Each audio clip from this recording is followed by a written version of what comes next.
Hey man, you ever wonder if the Roman Empire actually fell? What do you mean? Of course they did. That's what they want you to think. But what if they didn't fall? What if they just evolved? Bro, it's literally called the fall of Rome. Yeah, but what's Rome? The Western Roman Empire collapsed in 476 CE, right? But the Eastern Roman Empire, what we call the Byzantine Empire, went on for another 1,000 years. Okay, but that was like different.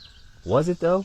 They still called themselves Romeoi. Their capital, Constantinople, was New Rome, and they had an emperor. Wait, so they never saw themselves as something else? Nope, until it fell in 1453. And guess who started calling itself the Third Rome afterwards? The Vatican? Nah, even crazier, Moscow. The Russians claimed to be the rightful heir to Rome's legacy. That's wild. Tsar is literally just Caesar in Russian. But what about the Vatican? The Vatican kept the spiritual side of Rome alive, but think about it. Roman Catholic Church? Okay, but wasn't there something like the Holy Roman Empire? Yep, they were neither Holy Roman nor an empire, but they were definitely trying to channel that Roman vibe, crowning emperors and using Roman law. Charlemagne gets crowned by the Pope, and boom, a new Rome for the Middle Ages. So Rome never fell, it just passed the torch. Exactly. The architecture, the law, the idea of Rome, those things spread to Western Europe in the church and eventually made its way to America. So architecture, law, religion, And symbols.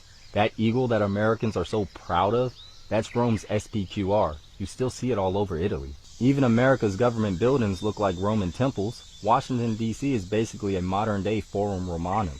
Wait, so you're saying the U.S. is Rome 2.0? Think about it. Republic, Senate, Latin mottos. The founding fathers were straight up obsessed with Roman ideals. You know, it's also kind of interesting that the majority of the U.S. presidents are related to the royal bloodline. Talk about keeping power within the family. And as far as power goes, Europe's old families, royal bloodlines, Russian nobility all claim to be descendants of Rome's legacy. So the empire never ended, it just transformed.